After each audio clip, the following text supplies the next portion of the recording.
प्रशांत किशोर की गिरफ्तारी की मैं निंदा करता हूं। अगर प्रशांत किशोर को उठाया गया है तो निश्चित रूप से ये प्रशासन की नाकामी है, पुलिस प्रशासन की नाकामी है और सरकार के नाकामी का यह ज्वलंत उदाहरण है। और छात्रों के हित को लेके लगातार कनकनाती ठंडा में अगर गांधी मैदान में बैठे हुए थे तो निश्चित रूप से ग्रेट सैल्यूट के पात्र हैं प्रशांत किशोर। मैं उनको सैल्यूट करता हूँ। तो जो कुछ किए प्रशांत किशोर जब भी आएंगे तब भी वो निश्चित रूप छात्रों की आवाज़ उठाएंगे और छात्रों की आवाज़ उठाएंगे तो अब हम लोग जैसे लोग जो अलग हो गए थे वो भी प्रशांत किशोर के साथ खड़े हो गया। ये अध्यक्ष जो परमार जो है वो जिद्दी किस्म का आदमी है और सचिव जो है वो निर्लज है। तो चाहेंगे माननीय सर्वोच्च न्यायालय की पूरे आयोग को भंग करे, परमार और सचिव को दंडित करे।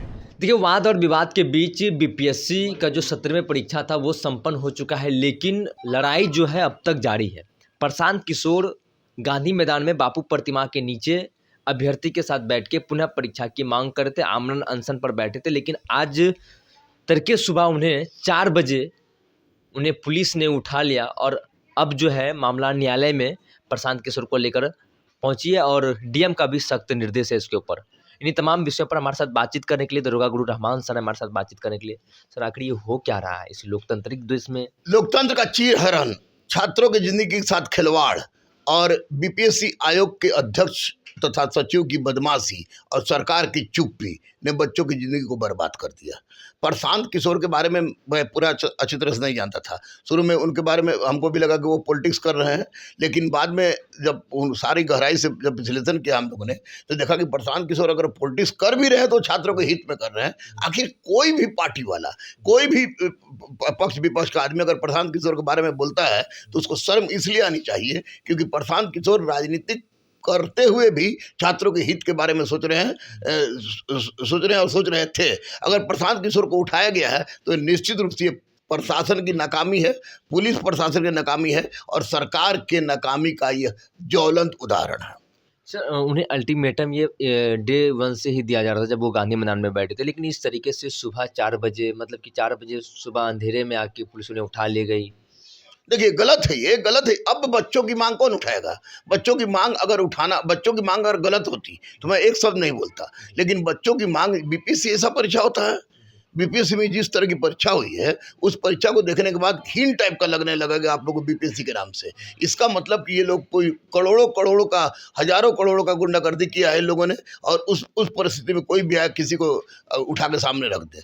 प्रशांत किशोर की गिरफ्तारी की मैं निंदा करता हूं और मैं कहता हूं कि अभी इस सीन में जितना भी सीन छात्रों के आंदोलन के साथ हुआ उसमें प्रशांत किशोर, एक, मैं किसी पार्टी का नहीं हूँ, उसके बावजूद बता दूं कि प्रशांत किशोर एकमात्र आदमी थे जो आए सामने और छात्रों के हित को लेके लगातार कनकनाती ठंडा में अगर गांधी मैदान में बैठे हुए थे तो निश्चित रूप से ग्रेट सैल्यूट के पात्र हैं प्रशांत किशोर। मैं उनको सैल्यूट करता हूं। सर, लगातार जो अभ्यर्थी हैं गर्दनी बाग में धरना दे रहे थे, लेकिन अब तक सरकार इस मसले को लेकर कुछ नहीं बोल रही है। नीतीश कुमार को इस 18 दिसंबर से ही लगातार आज 6 तारीख है, 6 जनवरी हो चुका है, लेकिन सरकार को इसके ऊपर बोलना चाहिए। कुछ प्रतिक्रिया अब तक नहीं है। अगर प्रतिक्रिया आता भी है तो अभ्यर्थी बोलते हैं कि ये अभ्यर्थी नहीं है, नॉन सीरियस हैं, उपद्रवी हैं। ये इसमें कुछ 100% सरकार की गलती है। सरकार अगर नहीं बोल रही है तो उसका मतलब गूंगी बहरी हो गई है।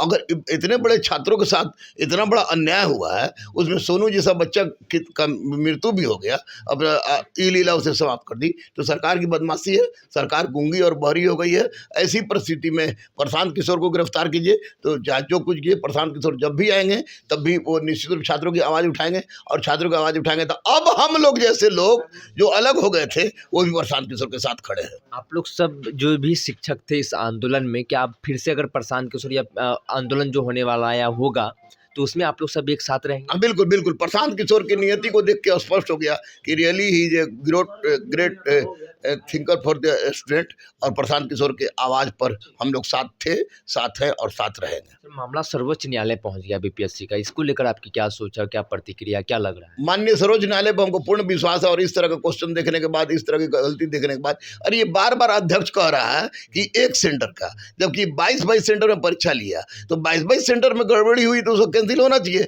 अब माननीय सुप्रीम कोर्ट पर हमको पूर्ण विश्वास है कि परीक्षा कैंसिल होगा और ये एग्जाम होगा। सर, नॉर्मलाइजेशन की अगर बात करते हैं तो कई अभ्यर्थी, कई लड़कों से हमने बातचीत किया था तो वो कह रहे थे कि 2 एग्जाम हो चुका है, 13 दिसंबर को एग्जाम हुआ और 4 जनवरी को एग्जाम हुआ, तो नॉर्मलाइजेशन तो कहीं ना कहीं आयोग ये सेट कर ही देगी नॉर्मलाइजेशन। अब स्केलिंग की बात कर हो रहे हैं। ही गया। ये अध्यक्ष जो परमार जो है वो जिद्दी किस्म का आदमी है, और सचिव जो है वो निर्लज है, क्योंकि इन लोगों ने जिस तरह का काम किया, घुमा फिरा के आपको नॉर्मलाइजेशन लागू कर दिया। What do you mean by scaling? Scaling GS में होता है, स्केलिंग ऑप्शनल पेपर में होता था, और एक ही 150 क्वेश्चन में स्केलिंग क्या करेंगे? ये नॉर्मलाइजेशन लागू कर दिए, और माननीय मुख्यमंत्री इसको नहीं सुने, जो कि निश्चित रूप से माननीय मुख्यमंत्री की भी इसमें अनसुनी हुई है, और माननीय मुख्यमंत्री अधिकारियों से घिरे हुए हैं, अधिकारी चला रहे हैं व्यवस्था को, अगर हम कहेंगे तो इसमें कोई अतिशयोक्ति नहीं है। सर, अगर मामला ये न्यायालय पहुंच गई है अब सुप्रीम कोर्ट, तो ये पूरे आयोग को ये भंग कर देंगे फिर न्यायालय, या फिर उनको जो हम चेयरमैन तो है, चाहेंगे माननीय सर्वोच्च न्यायालय की पूरे आयोग को भंग फिर उनको जो चेयरमैन हम तो है, चाहेंगे माननीय सर्वोच्च न्यायालय की पूरे आयोग को भंग करे, परमार और सचिव को दंडित करे, और जो भी छात्रों के हित में आवाज़ उठा रहा है उसके लिए बहुत बड़ा ये करे, और सबसे पहले परीक्षा को कैंसिल करें और री एग्जाम लें, क्योंकि यही उपाय है। लेकिन कई शिक्षक ऐसे हैं जिनको मतलब इस आंदोलन में भी थे, लेकिन आप एक ऐसे शिक्षक हैं कि अब भी मुकर होकर बोल रहे हैं बीपीएससी अभ्यर्थी के समर्थन में। लेकिन कई शिक्षक को हमने भी फ़ोन किया, मेरे साथी ने भी फ़ोन किया कि इस मुद्दे के ऊपर कुछ बोलिए, लेकिन वो बोल नहीं रहे, बोलने से कतरा रहे हैं, लेकिन आप अब भी मुकर होकर बोल रहे हैं। देखिए, बुखर होकर बोलना, अगर सच को सच नहीं बोले तो फिर कौन बोलेगा? ये गांधी का देश है, लोकतांत्रिक देश है, यहाँ पर अहिंसा के बल पर बड़े बड़े आंदोलन हुए हैं, तो निश्चित रूप से कोई बोले या ना बोले, गुरु रहमान बोलेगा। और प्रशांत किशोर के बारे में जो कन्फ्यूजन मेरे दिमाग में थी, वो कन्फ्यूजन दूर हो गया उनके 6 दिन के आमरण अनशन को देख के, तो निश्चित रूप से मैं बोलूँगा, चाहे हम पर रोलर चलवा दे, कोई फर्क नहीं पड़ता है, लेकिन मैं बोलूँगा। सर, आखिरी रिएक्शन, प्रशांत किशोर की गिरफ्तारी और पटना पुलिस को लेकर आपकी क्या प्रतिक्रिया है? प्रशांत किशोर की गिरफ्तारी अत्यंत ही निर्लजतापूर्वक कार्य है, और पटना पुलिस इस पर बाही कर रही है, वो गलत है।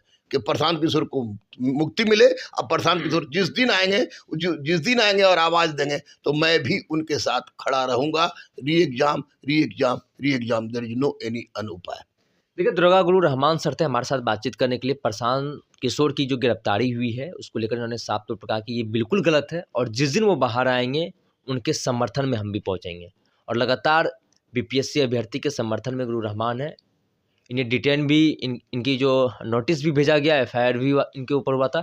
लेकिन ये एक ऐसे शिक्षक हैं, तमाम शिक्षक इस मसले को लेकर बातचीत नहीं कर रहे हैं, लेकिन गुरु रहमान सर अभी भी इस मसले को लेकर डटे हुए हैं। इन्होंने साफ तौर पर कहा कि री एग्जाम फिर से परीक्षा हो, सरकार को इसके ऊपर बोलनी चाहिए। लेकिन माननीय मुख्यमंत्री नीतीश कुमार मौन क्यों है? बने रहिए फर्स्ट बार झारखंड के साथ, मैं संजय पटना।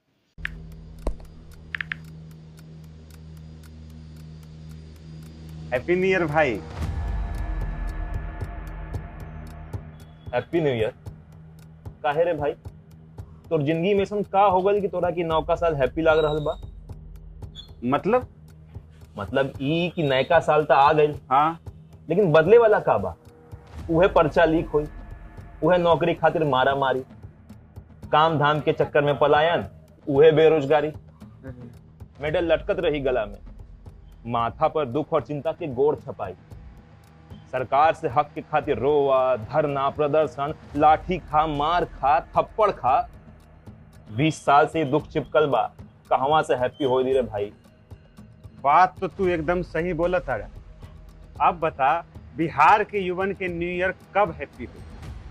देखो, बिहार के युवन के न्यू ईयर तो तब हैप्पी हुई जब हमनी सब मिल के नया सरकार बनावल जाए। अरे हैप्पी न्यू ईयर। नया साल, नई सरकार, नया संकल्प, नया बिहार।